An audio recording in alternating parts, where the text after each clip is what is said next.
ಇದು ಧ್ವನಿಯಿಲ್ಲದವರ ಧ್ವನಿ.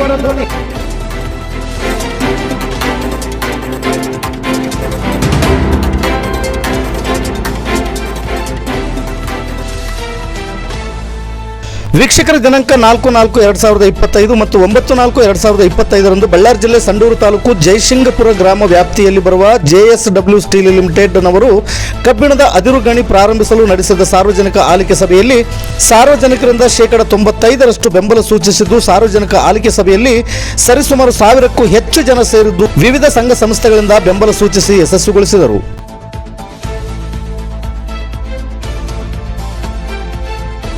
ಎಡಿಸಿ ಮಹಮ್ಮದ್ ಜುಬೇರ್ ರವರ ಸಮ್ಮುಖದಲ್ಲಿ ನಡೆದ ಆಲಿಕೆ ಸಭೆಯಲ್ಲಿ ಸಾರ್ವಜನಿಕರಿಂದ 95% ಪ್ರಸ್ತಾವನೆಗೆ ಬೆಂಬಲವಿತ್ತು.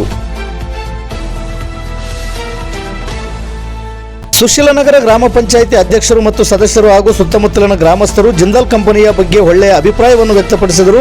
ಸಭೆಯಲ್ಲಿ ನೆರೆದಿದ್ದ ಸಾರ್ವಜನಿಕರು ಮಾತನಾಡಿ, JSW ಕಂಪನಿಯವರು ಇಲ್ಲಿ ಕಬ್ಬಿಣದ ಅದಿರು ಗಣಿ ಪ್ರಾರಂಭಿಸುವುದರಿಂದ ಸ್ಥಳೀಯ ಗ್ರಾಮಗಳ ಅಭಿವೃದ್ಧಿಯ ಜೊತೆಗೆ ನಿರುದ್ಯೋಗವನ್ನು ಕೂಡ ಹೋಗಲಾಡಿಸಬಹುದು ಹಾಗೂ ಇಲ್ಲಿಯವರೆಗೆ ಜಿಂದಾಲ್ ಕಂಪನಿಯು CSR ಯೋಜನೆ ಅಡಿಯಲ್ಲಿ ನಮಗೆ ತುಂಬಾ ಅನುಕೂಲ ಮಾಡಿದೆ ಮತ್ತು CSR ಯೋಜನೆಯು ಏನೆಲ್ಲ ಒಳಗೊಂಡಿದೆಯೋ ಅದನ್ನೆಲ್ಲ ಜಿಂದಾಲ್ ಕಂಪನಿಯು ನಮಗೆ ಒದಗಿಸುತ್ತಿದ್ದು, ನಾವು ಕೇಳುವ ಪ್ರತಿಯೊಂದು ಮೂಲಭೂತ ಸೌಕರ್ಯಗಳಿಗೆ ಸ್ಪಂದಿಸಿ ಅದನ್ನು ನೆರವೇರಿಸಿದೆ ಎಂದರು. ಜಿಂದಾಲ್ ಕಂಪನಿಯ ಪ್ರಸ್ತಾವನೆಗೆ ನೂರಾರು ಸಂಘ ಸಂಸ್ಥೆಗಳು ಮತ್ತು ಗ್ರಾಮ ಪಂಚಾಯಿತಿ ಸದಸ್ಯರುಗಳು ಬೆಂಬಲ ಸೂಚಿಸಿದರು.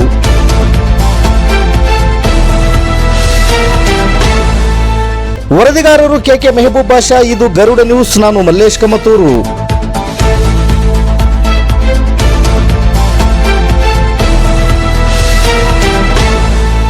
ಪಂಚಾಯತಿ ರಸ್ತೆ ಅದು ಈ ಹಿಂದೆ ಸುಮಾರು ವರ್ಷಗಳಿಂದ ಜಿಲ್ಲಾ ಪಂಚಾಯತ್ ರಸ್ತೆ ಆಗಿರತಕ್ಕಂಥದ್ದು. ಅಲ್ಲಿ ಗ್ರಾಮವೇ ಇದೆ, 366 ಜನ ವೋಟರ್ ಲಿಸ್ಟ್ ಇದ್ದಾರೆ. ಅಲ್ಲಿ ಐತಿಹಾಸಿಕ ಸ್ಥಳ ಆಗಿದೆ. ಇವತ್ತು ತಾವು ಅರ್ಥ ಮಾಡ್ಕೋಬೇಕು, ಲಾರಿ ಮಾಲೀಕರು ಹೊಡೆದೇ ಇದ್ರೆ, ಆ ಒಂದು ಸರಕು ಫ್ಯಾಕ್ಟ್ರಿಗಳಿಗೆ ಹೋಗ್ತಾ ಇದ್ರೆ, ಮೈನ್ಸ್ ಓನರ್ಗಳು ಕಟ್ಟದೇ ಇದ್ರೆ 30,000 ಕೋಟಿ ರೂಪಾಯಿ ಸರ್ಕಾರದಲ್ಲಿ ಉಳಿತಿರ್ಲಿಲ್ಲ. ದಯಮಾಡಿ ರಸ್ತೆಯನ್ನ ಲಾಸ್ಟ್ ಒಂದು ಹಿಯರಿಂಗ್ನಲ್ಲಿ ಕೂಡ ತಮ್ಮ ಗಮನಕ್ಕೆ ತಂದಿದ್ದೀವಿ. ಅದನ್ನು ಮಾಡಿಕೊಡೋದ್ರಿಂದ ನಮ್ಮ ಲಾರಿ ಮಾಲೀಕರಿಗೆ ಹಾಗೂ ರಾಮಗಢ ಗ್ರಾಮಕ್ಕೆ ಸುತ್ತಮುತ್ತಲಿನ ಎಲ್ಲ ಸರ್ವ ಭಕ್ತಾದಿಗಳಿಗೂ ಕೂಡ ಅನುಕೂಲ ಆಗ್ತದೆ ಸರ್. ಇದು ತಮಗೆ ಸ್ಪೆಷಲ್ ರಿಕ್ವೆಸ್ಟ್ ಸರ್. ಇದನ್ನು ಸ್ವಲ್ಪ ತಾವು ಮುಂದಿನ ಸಭೆಯಲ್ಲಿ ಅವ್ರ ಗಮನ ಸೆಳೆದು ಮಾಡಿಕೊಡು ಸರ್. ಅಪ್ಲಿಕೇಶನ್ ತಗೊಳ್ಳೋದು ರೋಡಿನ ಬಗ್ಗೆ ಸರ್. ಲಾಸ್ಟ್ ಟೈಮ್ ನಾವು KMRC MDಗೆ ಮತ್ತೆ ಇವರು ಜಿಲ್ಲಾಧಿಕಾರಿಗೆಲ್ಲ ಮನವಿ ಕೂಡ ಕೊಟ್ಟಿದ್ವಿ ಪಂಚಾಯತ್ ಪರವಾಗಿ. ತಾವು ನೆಕ್ಸ್ಟ್ ಮೀಟಿಂಗ್ ನಲ್ಲಿ ಇದನ್ನು ಒಂದು ಸ್ವಲ್ಪ ಗಮನ ಸೆಳೆದು ಅದು ಮಾಡಿಸೋ ವ್ಯವಸ್ಥೆ ಮಾಡಿಕೊಡಿ sir please. Okay, thank you sir. ಎಲ್ಲರಿಗೂ ನಮಸ್ಕಾರ. ಪಾಲಿಕೆ ಮಾಡ್ತಾರೆ, ಜಿಂದಾಲಿಗೆ ಪಾಲಿಕೆ ಮಾಡ್ತಿದ್ದಾರೆ.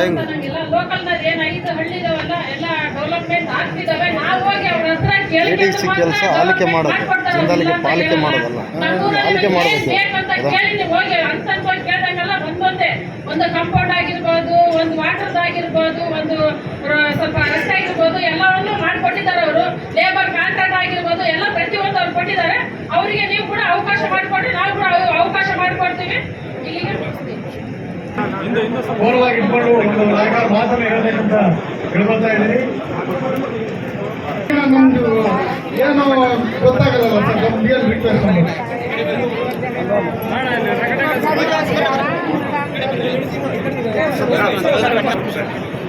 ರೈತ ಸಂಘದ ತಾಲೂಕು ಅಧ್ಯಕ್ಷರು. ಇದು ನನ್ನ ಒಂದು ಅಭಿಪ್ರಾಯ ಏನಂದ್ರೆ 16 ಲಕ್ಷ ಮೆಟ್ರಿಕ್ ಟನ್ ಏನು ಈಗ ಗಣಿ ಉತ್ಪಾದನೆಗೆ ತೆಗಿಲಿಕ್ಕೆ ಇವರೇನು ಇದು ಮಾಡಿದಾರೋ ಪರವಾನಿಗೆ ಯಾವುದೇ ರೀತಿಯಿಂದ ನಮ್ದು ಅಭ್ಯಂತರ ಇರುವುದಿಲ್ಲ. ನಮ್ದು ಒಂದೇ ಒಂದು ರಿಕ್ವೆಸ್ಟು ಸಾಹೇಬರಿಗೆ ಬಂದರೆ, ನನ್ನ ಜಿಲ್ಲಾಧಿಕಾರಿಗಳಿಗೆ ರಿಕ್ವೆಸ್ಟು, ನಮ್ಮ ಸಂಡೂರಲ್ಲಿ 4 ವಲಯಗಳೇ ಇದ್ದಾವೆ. SM block, DM block, RM block, NEB block. ಈಗ ಸೌತು ಮತ್ತು ನಾರ್ತು ಇಲ್ಲೇ ಆದವು, 2 ಹಿಯರಿಂಗ್ ಆದವು. ಆದರೆ ಇವ್ರದ್ದು RM ಬ್ಲಾಕ್ನಲ್ಲಿ ಸಹಿತ 2 ಮೈನಿಂಗ್ ಇದ್ದಾವೆ. ಈಗ ತನಕ ನಾವು ಕೂಲಿಂಗ್ ಮಿಷಿನ್ ಕೇಳಿದ್ರೆ ಈಗ ತನಕ ನಮಗೆ ಯಾವುದೇ ರೀತಿಯಿಂದ ಕಂಪನಿಯವರು ಸ್ಪಂದಿಸಿಲ್ಲ. ಎಷ್ಟೋ ಸಾರಿ ನಾವು ರಿಕ್ವೆಸ್ಟ್ ಮಾಡಿದ್ದೀವಿ. ಧೂಳು ನಿಯಂತ್ರಿಸುವ ಒಂದು ಯಂತ್ರವನ್ನ ನಮ್ಮ ಸುಜಲಾನಗರ ಗ್ರಾಮ ಪಂಚಾಯತ್ಗೆ ಮೀಸಲಿಡಿ ಅಂತೇಳಿ, ಆದರೂ ಯಾವುದೇ ರೀತಿಯಿಂದ ತಪ್ಪು ಇದು ಅವರು ನಮಗೆ KMRC ಮತ್ತು DMF ಹಾಗೂ CSR ಸಮಿತಿಯ ನಾವು ಸಮಿತಿಯ ಸದಸ್ಯರಾಗಿರ್ತೀವಿ. ನಮ್ದು ಒಂದೇ ಒಂದು ರಿಕ್ವೆಸ್ಟ್ ಸರ್, ಧೂಳು ನಿಯಂತ್ರಿಸುವ ಒಂದು ಯಂತ್ರ, ಆದ ನಂತರ ನಮಗೆ ಒಂದು ಬೈಪಾಸ್ ರಸ್ತೆ. ಇವತ್ತಿನ ನಾಳೆ ಇದು ಗಣಿಗಾರಿಕೆ ಇನ್ನೂ ತುಂಬಾ ಹೆಚ್ಚಿನ ಮಟ್ಟದಲ್ಲಿ ನಡೆಯುವ ಒಂದು ನಿರೀಕ್ಷೆ ಕಾಣ್ತಾ ಇದೆ. ಅದು ಧೂಳು ನಿಯಂತ್ರಿಸುವ ಯಂತ್ರ ಇದೆ ಸರ್, ಬೈಪಾಸ್ ರಸ್ತೆ ಅಂತ ಹೇಳಿದ್ದಿಲ್ಲ.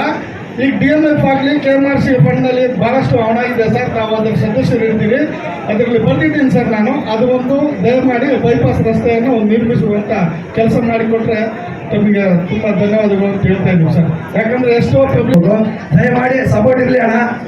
ಏನಾದರೂ ನನ್ನ ಮಾತಿನ ಬೇರೆ ಬೇಜಾರಿದ್ರ ಇದಾಗಬೇಡ್ರಿ. ಆಮೇಲೆ ರೈತರ ಪರವಾಗಿ ಒಂದೇ ಮಾತು ಮಾತಾಡ್ತೀನಿ. ದಯಮಾಡಿ ರೈತರು ಯಾರು ಬೇಜಾರಾಗಕ್ಕೆ ಹೋಗ್ಬೇಡ್ರಿ. ರೈತರ ಬಗ್ಗೆ ಒಂದು ಮಾತು ಮಾತಾಡ್ತೀನಿ, ಎರಡೇ ಮಾತು ಸರ್. ಮುಂಚೆ ದುಡಿದ್ರೆ ಕೊಡ್ತಿದ್ರು, ಆ ಕೊಡನ್ನ ಊರಲ್ಲೇ ಒಂದು ಸಪೋರ್ಟ್ ಕರೆಕ್ಟ್ ಆಗಿಲ್ಲ, ಬಿಕ್ಕಟ್ಟಿಲ್ಲ. ಹಂಗಾಗಿ ಅವರು ಏನ್ ಮಾಡಿಬಿಟ್ರು, ಯಾರಾದ್ರೂ ಕೇಳಕ್ ಹೋದ್ರೆ ನಿಂದೇನು ಸುಮ್ಮನಿರು, ಇಲ್ಲೇ ಹತ್ತಿ ಬಡ್ದು ಕೊಡ್ತಾರ. ಕೊಡ್ತಿದ್ರು ಸರ್ ಅವರು, ನಿಜವಾಗ್ಲಾದ್ರೂ ಕೊಡ್ತಿದ್ರು. ನಾನು ಯಾವ ಸಮಸ್ತ ಕನ್ನಡ ಬಾಂಧವರಿಗೂ ನಮಸ್ಕಾರ. ನನ್ನ ಹೆಸರು ರಾಜು ಪಾಳೆಗಾರ್ ಅಂತೇಳಿ, ಕರ್ನಾಟಕ ರಕ್ಷಣಾ ವೇದಿಕೆ ತಾಲೂಕು ಅಧ್ಯಕ್ಷರು ಸಂಡೂರು. ಮಾತನ್ನು ಮುಗಿಸ್ತಾ ಇದ್ದೀನಿ. ದಯಮಾಡಿ ಒಂದನ್ನು ಇವತ್ತು JSW ಬಹಳ ತಿಳಿಯಲಿದೆ ಅಂತಂದ್ರೆ, ಅದು ಅಪೌಷ್ಟಿಕತೆಯಿಂದ ಬಳಸ್ತಕ್ಕಂಥ ಮಕ್ಕಳು ಇವತ್ತು ಸಂಡೂರಲ್ಲಿ ಎಷ್ಟು ಜನ ಇದ್ರು ಅಂತಂದ್ರೆ, ಎಷ್ಟು ವಿದ್ಯಾರ್ಥಿಗಳು ಅವರಿಗೆ ಪೌಷ್ಟಿಕ ಆಹಾರವನ್ನು ಒದಗಿಸಿಕೊಟ್ಟಂತ ಏಕೈಕ ಏನಾದರೂ ಸಂಸ್ಥೆ ಇದೆ, ಅದು JSW ಅಂತ ಈ ಮಾತನ್ನು. ಯಾಕಂದ್ರೆ ಅಪೌಷ್ಟಿಕತೆಯಿಂದ ಕೊಡಬೇಕು, ಇಲ್ಲಿ ಸುತ್ತಮುತ್ತಲಿರ್ತಕ್ಕಂಥ ಅಳಿವಿಗೆ ಉದ್ಯೋಗವನ್ನು ಕೊಡಬೇಕಂತ ನನ್ನ ಮಾತನ್ನು ಹೇಳ್ತಾ ಒಳ್ಳೆಯದಾಗಲಿ ಅಂತ ಆಶಿಸ್ತಾ, ಈ ಒಂದು JSW ಕಂಪನಿಗೆ ಅನುಮೋದನೆ ನೀಡುವುದರಿಂದ ಸಾಕಷ್ಟು ಜನರು ಅಂದ್ರೆ ತುಂಬಾ ನಿರುದ್ಯೋಗಸ್ಥರಿಗೆ ಪರೋಕ್ಷವಾಗಿ ಆಗಲಿ ಪ್ರತ್ಯಕ್ಷವಾಗಿ ಆಗಲಿ ಉದ್ಯೋಗ ಅವಕಾಶ ಸಿಗುವುದಲ್ಲದೆ, ಬೀದಿ ಬದಿ ವ್ಯಾಪಾರಿಗಳು ಚಿಕ್ಕ ಚಿಕ್ಕ ಹೋಟೆಲ್ ಇಟ್ಕೊಂಡಿರ್ತಾರೆ, ಹಣ್ಣು ಹಂಪಲು ಮಾಡ್ತಾ ಇರ್ತಾರೆ, ಮತ್ತೆ ಲಾರಿ ಡ್ರೈವರ್ಗಳಿಗಾಗಿರ್ಬೋದು, ಕ್ಲೀನರ್ಸ್ಗಾಗಿರ್ಬೋದು, ಪ್ರತಿಯೊಬ್ಬರಿಗೂ ಉಪಯೋಗ ಆಗುವಂತಹ ಒಂದು ಉದ್ಯೋಗ ಅವಕಾಶಗಳು ಸಿಗುತ್ತೆ.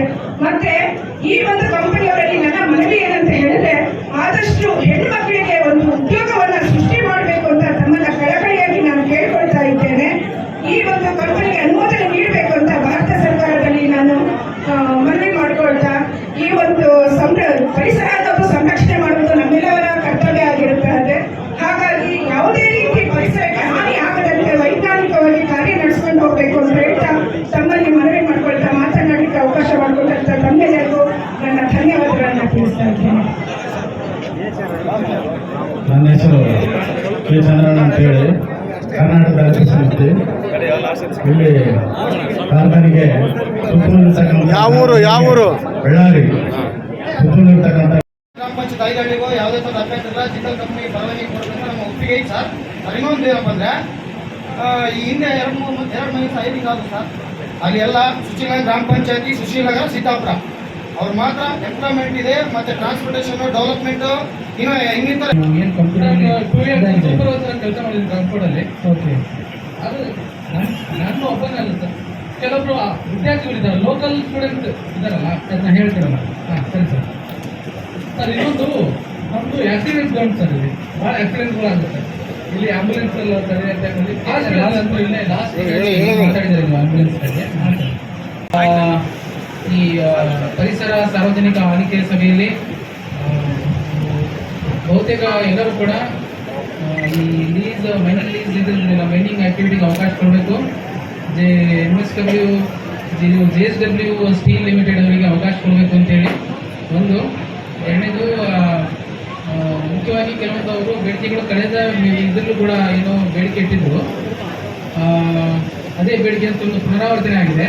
ಒಂದು ಬೇಡಿಕೆ ಮಾತ್ರ, ಈ ಜೈಸಿಮ್ ಇದನ್ನು ಗ್ರಾಮದಲ್ಲಿ ಆಕ್ಸಿಡೆಂಟ್ ಝೋನ್ಸ್ ಈಗ ಮಂಜುನಾಥ್ ಹೇಳ್ತಾ ಇದ್ರು, ಮತ್ತು ಈ ಹಿಂದೆ 2 ಸರಿ ಪ್ರಸ್ತಾವ ಮಾಡಿದ್ರೆ ಬೈಪಾಸ್ ರೋಡ್ ಒಂದು ಮಾಡಬೇಕು ಅಂತೇಳಿ ಇದನ್ನು ಬೇಡಿಕೆ ಇಟ್ಟಿದ್ದಾರೆ.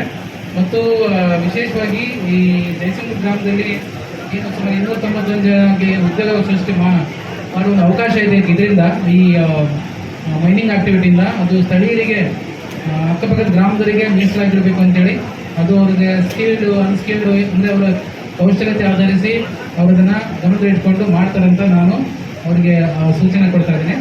ಅದೇ ರೀತಿ CSR ಆಕ್ಟಿವಿಟೀಸ್ ಕೂಡ ಹಿಂದೆ ತೋರಿಸಿದ್ದು, ಆದರೆ ಬಹುತೇಕ ಪುನರಾವರ್ತನೆ ಇತ್ತು. ಮತ್ತು ಹೆಚ್ಚೆಚ್ಚು ಏನು ಮಾಡ್ಬೋದು, ನಮಗೆ ಹಾಸ್ಪಿಟ್ಲು ಕೂಡ ಇರಬೇಕು ಅಂತ ಹೇಳ್ತಾರೆ. ಹೈಟೆಕ್ ಹಾಸ್ಪಿಟ್ಲು, ಭಾಳಷ್ಟು ಜನ ಇಲ್ಲಿ ಆಕ್ಸಿಡೆಂಟ್ ಆಗಿದ್ದಾವೆ. ಅದು ಬಳ್ಳಾರಿ ಶಿಫ್ಟ್ ಆಗೋ ಟೈಮಲ್ಲಿ ಇದನ್ನು ದಾರಿಯಲ್ಲಿ ತೀರ್ಕೊಂಡು ಹೋಗಿದ್ದಾರೆ ಹೆರಿಗೆ ಸಮಯದಲ್ಲಿ ಅಂತ. ಇನ್ನು ಭಾಳಷ್ಟು ಜನ ತಮ್ಮ ಅನಿಸಿಕೆ ವ್ಯಕ್ತಪಡಿಸಿದ್ದೀರಾ. ಮತ್ತು ವಿಶೇಷವಾಗಿ ನಾಗೇಶ್ ಅವರು ಇಲ್ಲಿ ಇದು ಪ್ರಾಣಿ ಪಕ್ಷಿಗಳಿದ್ದಾವೆ, ಅವುಗಳಿಗೆ ಕುಡಿಯೋ ನೀರಿನ ಬಗ್ಗೆ ಅರಣ್ಯದಲ್ಲೂ ಕೂಡ ಹೇಳಿದ್ರು, ಇಲ್ಲೂ ಕೂಡ ಅದೇ ಹೇಳಿದ್ದಾರೆ. ಮತ್ತು ವಿಶೇಷವಾಗಿ ದೀಪ ಅಂದರೆ ಏನು ಮೈನಿಂಗಿಂದ ಏನಾಗುತ್ತೆ, ಫಾರೆಸ್ಟ್ ನಾಶ ಆಗುತ್ತೆ ಮತ್ತು ಅದಕ್ಕೆ ಅಫಾರೆಸ್ಟನ್ನು ಮಾಡುವಂಥ ಏನು ಪ್ಲಾನಿಂಗ್ ಇರುತ್ತೆ ಅದನ್ನು ಇದು ಫಾರೆಸ್ಟ್ ಡಿಪಾರ್ಟ್ಮೆಂಟ್ ಕ್ಲೈಮೆಟಿಕಲ್ ಚೇಂಜ್ ಅವರನ್ನು ಕೂಡ ಅವರು ಯಾವ ರೀತಿ ಆಕ್ಷನ್ ಪ್ಲಾನ್ ಮಾಡಿರ್ತಾರೆ ಅದೆಲ್ಲ ಅವ್ರಿಗೆ ಇದೇನು ಪ್ಯಾರಾಮೀಟರ್ ಫುಲ್ಫಿಲ್ ಆದಮೇಲೆ ಇವ್ರಿಗೆ ಅವಕಾಶ ಕೊಡೋದು. ಸೊ ಮತ್ತು ಗಿಡ ಮರಗಳನ್ನು ಬೆಳೆಸೋದಕ್ಕೆ ಹೆಚ್ಚಿನ ಮಹತ್ವವನ್ನು ಕೊಟ್ಟಿದ್ದೀರಾ. ಆಮೇಲೆ ವಿಶೇಷವಾಗಿ ಅಂದರೆ ಮೈನಿಂಗ್ ಇದು ಜಾಸ್ತಿ ಆಗ್ತದೆ, ರೋಡ್ ಮಾತ್ರ ಅಷ್ಟೇ ಇರ್ತದೆ, ರೋಡ್ ಎಕ್ಸ್ಪ್ಯಾನ್ಷನ್ ಆಗೋದಿಲ್ಲ. ಹಾಗಾಗಿ ಆಕ್ಸಿಡೆಂಟ್ ಫ್ರೀ ಝೋನ್ ಆಗಿ ಆಕ್ಟಿವಿಟಿ ಮಾಡಬೇಕಂತ ಹೇಳ್ತೀರಾ. ಮತ್ತು ಈ ವಿಶೇಷವಾಗಿ ಕೆಲವೊಬ್ಬರು ಈ ನಮ್ಮವರು ಅಂದರೆ ಮಕ್ಕಳು ಸ್ಕೂಲ್ ಹೋಗ್ತಾರೆ, ಓದಿದ್ದಾರೆ, ಕೆಲವೊಬ್ಬರು ಡಿಗ್ರಿ ಆದಗಳು ಮಾತಾಡಿದರು, ಅದೇ ಸ್ಕಿಲ್ನ ಬೆಳೆಸ್ಕೋಬೇಕು ಅವರು. ಈಗ ಕಂಪ್ನಿ, ಒಂದು ಫ್ಯಾಕ್ಟ್ರಿ ಅಥವಾ ಇನ್ನು ಯಾವುದೇ ಇದಿಲ್ಲ ಅಂದರೂ ಕೂಡ ಒಂದು ಸ್ಕಿಲ್ಲನ್ನು ಬೇಕಾಗುತ್ತೆ. ಆ ನಿಟ್ಟಿನಲ್ಲಿ ತಾವು ಕೂಡ ಓದ್ಕೊಂಡ್ಬಿಟ್ಟು ಸ್ಥಳೀಯರಿಗೆ ಅಂದರೆ ಈಗ ಹೇಳ್ತಾ ಇದ್ರು, ಈವನ್ ಇಲ್ಲಿ ಸೆಕ್ಯೂರಿಟಿ ತಗೊಂಡು ಅವರು ಕೂಡ ಬೇರೆ ಜಿಲ್ಲೆಯವರು ಬೇರೆ ರಾಜ್ಯದಲ್ಲಿರ್ತಾರೆ. ನಾವು ಇದರ ಪರಿಸರದಿಂದ ಆಗುವ ಹಾನಿಗೆ ನಾವು ಎದುರಿಸ್ತಾ ಇದ್ದೀವಿ, ಬಟ್ ಜಾಬ್ ಮಾತ್ರ ಬೇರೆ ಜಿಲ್ಲೆ ಬೇರೆ ರಾಜ್ಯದಲ್ಲಿ ಕೊಡ್ತಾರೆ ಅಂತೇಳಿ ಡಿಪೆಂಡ್ ಅಪಾನ್ ಸ್ಕಿಲ್, ಅವರ ಡಿಸಬಿಲಿಟಿ ಮತ್ತು ಎಲಿಜಿಬಿಲಿಟಿ ನೋಡಿಬಿಟ್ಟು ಅದನ್ನು ಗಮನದಲ್ಲಿ ಇಟ್ಕೋಬೇಕಂತ ಪ್ರಾಜೆಕ್ಟ್ ಪ್ರಾಪರ್ಟಿಯನ್ನು ಕೇಳ್ಕೊಳ್ತೇನೆ. ಅದೇ ರೀತಿ ಕೆಲವು ಕಾಂಪಿಟೇಟಿವ್ ಎಕ್ಸಾಮ್ಸ್ ಬಗ್ಗೆ ಪ್ರಸ್ತಾವ ಮಾಡಿದ್ದೀರಾ. ಅಂದರೆ ಮುಂದೆ ನೀವು KS, IAS ಅಥವಾ IPS ಎಕ್ಸಾಮ್ ಮಾಡಬೇಕಂದ್ರೆ ಒಂದು ಸೆಂಟರ್ನ ತೆಗಿ, ನಮ್ಮ ಮಕ್ಕಳು ಕೂಡ ಓದಿ ಮುಂದೆ ಆಫೀಸರ್ಗಳಾಗಲಿ ಅಂತ ಒಂದು ಒಳ್ಳೆ ಆಶಾಭಾವನೆ ವ್ಯಕ್ತಪಡಿಸಿದ್ರೆ ಖಂಡಿತವಾಗಿ ನಾವು ಬಳ್ಳಾರಿ ಜಿಲ್ಲೆಯಲ್ಲಿ ಈಗಾಗಲೇ ನಾವು ಈ DMF ಫಂಡ್ನಿಂದನೇ, ಈ ಡಿಸ್ಟಿಕ್ ಮಿನರಲ್ ಫಂಡ್ನಿಂದನೇ ನಾವು ಒಂದು ಸೆಂಟರನ್ನು ಓಪನ್ ಮಾಡಿ ನಿರಂತರ ಕ್ಲಾಸ್ ನಡೀತದೆ. ಅಲ್ಲಿ ಮಕ್ಕಳಿಗೆ ನಾವು ಅಲ್ಲಿಗೆ ಕಳಿಸಿ ತಾವು ಯಾರು ಆಸಕ್ತಿ ಇದ್ದಾರೆ ಅವರಿಗೆ ಕಳಿಸ್ಬಿಟ್ಟು ಅದರ ಒಂದು ಪ್ರಯೋಜನ ಪಡ್ಕೊಳ್ಬೇಕು ಅಂತ ಹೇಳ್ತೀವಿ. ಮತ್ತು ತಾಲೂಕು ಮಟ್ಟದಲ್ಲಿ ಕೂಡ ಮುಂದಿನ ದಿನಗಳಲ್ಲಿ ನಾನು ಕ್ರಮ ಜೊತೆಗೆ ವಿತ್ DMF ಮತ್ತು CSR ಆಕ್ಟಿವಿಟಿ ಮುಖಾಂತರ ಇಂಥ ಕಾಂಪಿಟೇಟಿವ್ ಎಕ್ಸಾಮ್ ಬಗ್ಗೆ ಮಕ್ಕಳಲ್ಲಿ ಸ್ಪರ್ಧಾ ಭಾವನೆ ಬೆಳೆಸುವಂಥ ಒಂದು ಕಾರ್ಯಕ್ರಮವನ್ನು ಮಾಡ್ತೀವಿ. ಸೊ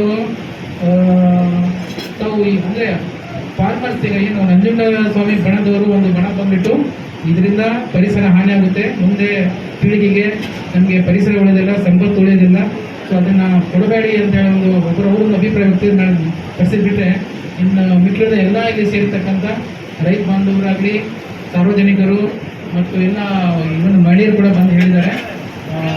ಸಬ್ಜೆಕ್ಟು ಅಂದರೆ ಡಿಡಸ್ಟಿಂಗ್ ಟೆಕ್ನಾಲಜಿನ ಬಳಸ್ಕೊಳ್ಳಿ, ಪೊಲ್ಯೂಷನ್ ಆಗಬಾರ್ದು, ಆಕ್ಸಿಡೆಂಟ್ ಆಗಬಾರ್ದು, ಮತ್ತು ಮುಂದೆ ಫಾರೆಸ್ಟನ್ನು ಬೆಳೆಸಬೇಕು, ಪರಿಸರ ಸಮತೋಲನ ಕಾಪಾಡ್ಕೋಬೇಕು.